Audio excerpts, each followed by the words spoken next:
Hello guys, in this video I'm going to show you how to search on the DoorDash application. But first I just want to mention, don't forget to subscribe to my channel because at 10,000 subscribers I am going to show you my whole YouTube revenue statistics and growth strategy, how to make money online. Now let's jump into it. First of all, open the application on your phone.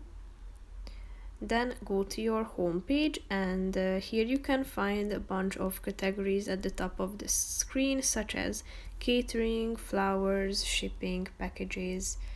So you can select from these options, and below you have subcategories, so you can search for restaurants according to the cuisine and the type of food, such as fast food, chicken, Mexican, Asian, and so on.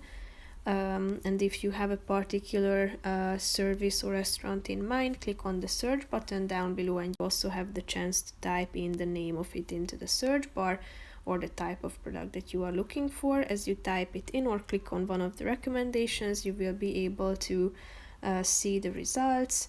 Click on the relevant one that you might find interesting, and then you can check out the menu, and then you can order the service or the food. So basically that's it for this video, guys. See you in the next one. Bye bye.